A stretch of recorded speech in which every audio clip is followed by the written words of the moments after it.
Hello, and welcome to the third section of the course of Introduction to Artificial Intelligence. In this section, we will be speaking about solving problems by searching. So, we are going to see how an agent can find a sequence of actions that achieves its goals when no single action will do so. We saw before that the simplest agents were the reflex agents, which base their actions on a direct mapping from states to actions. We saw also that they cannot operate well in the environments, in the complex environments. So if there is a mapping that is too large to store and to execute, they would take too long to learn and to perform these actions. So we previously saw goal-based agents that consider future actions and the desirability of their outcomes. And today and here we will deal with one kind of a goal-based agent, which is called a problem-solving agent. We will begin with definitions of the problems and their solutions, and we will give some set examples to illustrate these definitions. So the main concept of problem-solving agents are atomic representations. That is, the states of the world are considered as wholes, and they have no internal structure visible to the problem-solving agents. We will see more advanced structured representations of the world in something that is called planning agents, and we will discuss it in section 4. So for now we remain with atomic representations. We will describe several general purpose search algorithms to solve these problems. And we will see several uninformed search algorithms, that is, the algorithms that have no given information about the problem other than the problem definition. And we will see informed search algorithms that do efficiently solve some problems, given some guidance on where to look for the solutions, contrary to the uninformed search algorithms that may solve any solvable problem, but cannot do it efficiently.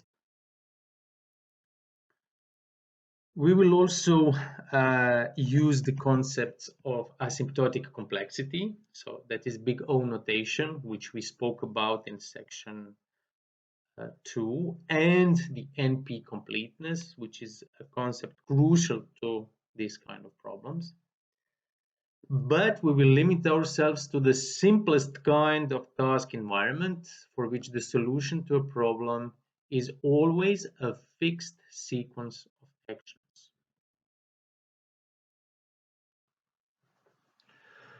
When we speak about intelligent agents, we speak about maximizing the performance measure of an agent. And this can be done through, for example, a goal that is adopted by an agent. And the objective of the agent is to satisfy the goal. So the first thing we have to do in problem solving is to formulate the goal based on the current situation and the agent's performance measure. So a goal is a set of world states in which the goal is satisfied. So assume, for example, our vacuum cleaner robot. The goal state is that all the spaces are clean. So you can have basically only one state of that vacuum cleaner world in which both rooms are clean. However, for the case of just one room that is clean, you might have basically two states. So room A can be clean and room B can be dirty, and room A can be dirty and room B can be clean. So the clean just one room in this specific case will be a goal, for example, of a vacuum cleaner robot, and the number of states in which the goal is satisfied in this case is 2. So before we can satisfy the goal, the agent needs to decide what sorts of actions and states it will consider. And exactly response to this is the problem formulation, in which we decide what actions and states to consider given a goal. So to speak about reaching the goal and to speak about the actions and states, we need to speak about the environment and the properties of the environment. The environment that we examine in this section are observable, so the agent can always know the current state. An environment is discrete, so that any given state there are only finitely many actions to choose from. We assume that the environment is known, so that the agent knows which states are reached by each action. And we assume that the environment is deterministic, so that each action has exactly one possible outcome. Under all these assumptions, basically we can say that the solution to any problem is a fixed sequence of actions. And the examples include chess. So we search for a play such that the current board state is changed in our favor to winning the chess game. In medicine, it is about searching for a treatment that changes the state of a patient from sick to healthy. If you want to compare it and extend it to your own life, then it is about unstoppable pursuit of happiness, very philosophical issue. If it is about fixing a car, then we basically look at the state in which the car is fixed and it is functioning well, and we start from the state in which the car is broken or something is not functioning well. And in the labyrinth, for example, game, we search the path from the point that we are in the labyrinth to the exit.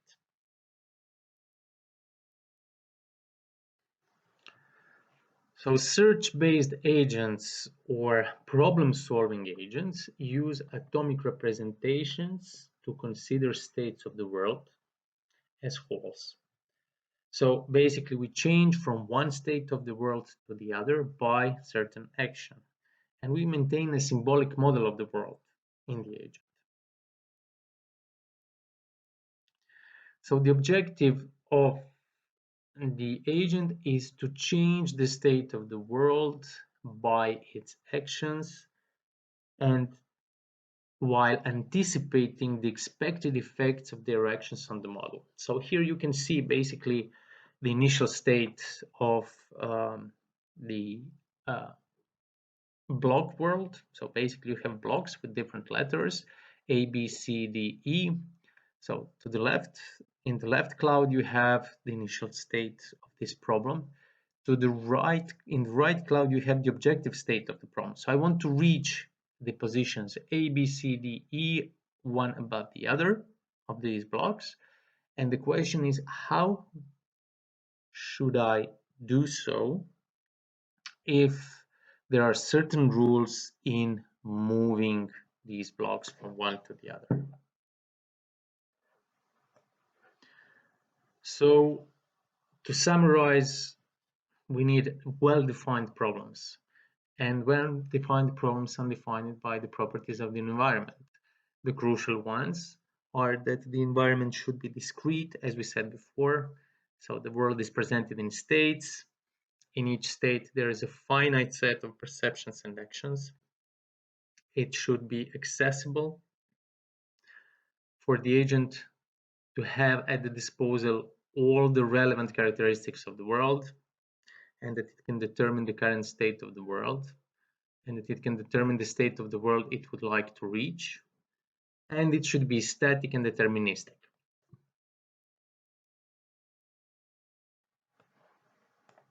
Let us give an example of such an environment.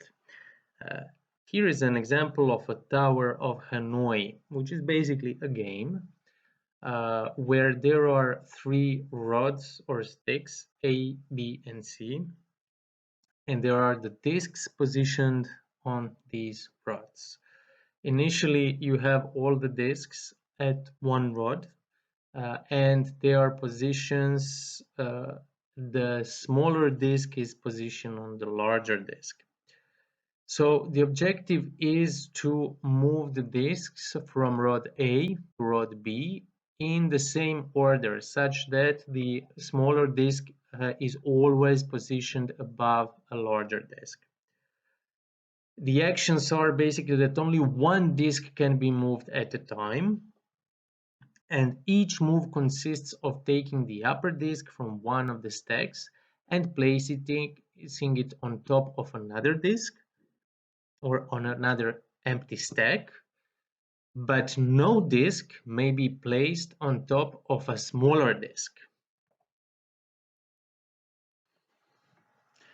And on this example, we will explain the 5 components that define each problem, each search problem. So the first component is the initial state, and this is basically the state in which the agent starts. The second one is the description of the possible actions available to the agent. So the initial state is the state in this Hanoi example in which all the disks are positioned at the rod A, a smaller disk above the larger disk, as seen in the upper image. A description of possible actions available to the agent is basically the actions are move disk from one rod to another, given a particular state. So a set of actions in certain state, returns the set of actions that can be executed in that state. So we say that each of these actions is applicable in that state. So for example, action move yellow disk from A to B, actions move yellow disk from A to C are applicable in the state on the image above. The third is a description of what each action does. And this is basically called the transition model. It is specified by a function result, state, action, that returns the state that results from doing action A in state S. The term successor is also used to refer to any state reachable from a given state by a single action. The fourth component that formally defines a problem is the state space of the problem. And the state space of the problem is defined by the initial state, actions, and the transition model. It is the set of all states reachable from the initial state by any sequence of actions. So basically, we can represent the state space as a directed graph from the graph theory, in which each node of the graph is one state, and the links connecting that node with other nodes are the actions that can be performed in that state, or the actions that can be performed from other states going to that state. At the end, we search for a path in the state space from your origin state, your initial state, to the target state. And it is a sequence of states connected by a sequence of actions from your initial state to reach your target state. And finally, the fifth component of defining a problem is the goal test, which determines whether a given state is a goal state. So sometimes you're also going to have a multiple goal states. So you're going to have a set of possible goal states, and the test will simply check whether the conditions of the goal states or the target states are satisfied.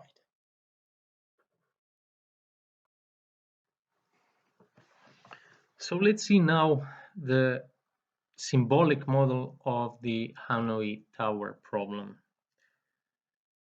We are going to describe the states as, first of all, we are going to concentrate on the rods. So there are three rods, A, B, and C, as we saw from the previous slide.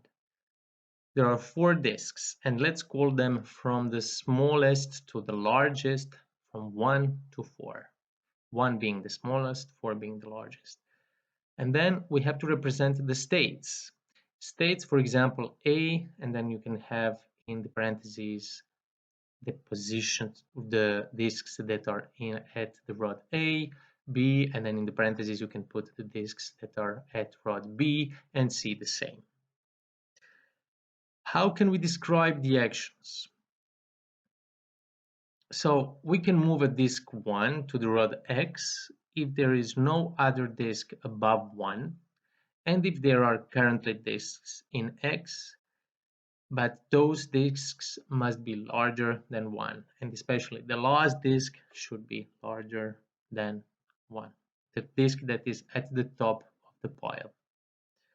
So an example of application of this action, state transformations, as we said before, could be A, 4, 3, 2, 1, B, empty, C, empty. Basically saying that all the rods are positioned, all the disks are positioned at rod A, and 1 is at the top and 4 is at the bottom of the pile. This state, or this state of the world, can be changed to another state of the world by moving the disk 1 from rod A to rod C. And then so with the action move 1 from A to C, you are going to reach another state of this world in which A is, the contents of A is 4, 3, 2, B is empty, and C is 1, C1. The other example is where we have disks 4 and 3 at rod A, disks 2 and 1 at rod B, and no disks at rod C. And by moving disk 3 from A to C, we reach a state where at rod A you have disk 4, at rod B you have disk 2 and 1, and at rod C you have disk 3. As we can see, the number of motions needed to move n Hanoi disks is exponential in the number of the disks. So this implies that planning for movable objects requires time that grows at least exponentially with the dimension of the problem. So it is a it is a complex problem. It is an NP hard problem. Here is the example of the state space of the Hanoi Towers game. And obviously this is just one little part of the states and the actions that you can perform to reach one state from the other. So as you can see, it really explodes. The number of states is exponential.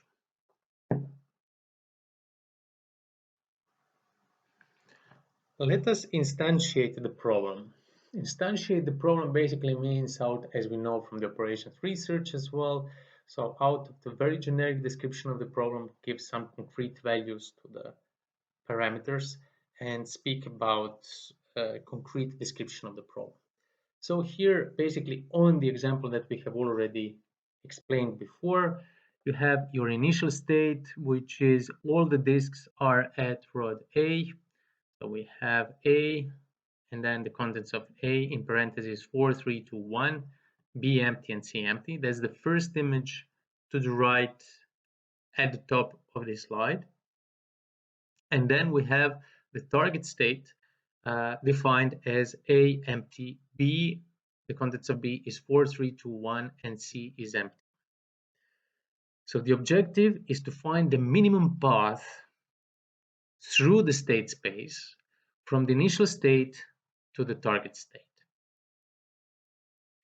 How can we do this? So to do this, we need to apply some kind of a search algorithm in the state space. And a generic search algorithm in the state space generates a solution to any problem represented by a symbolic model. It provides for greater flexibility since the designer does not need to know the solution beforehand.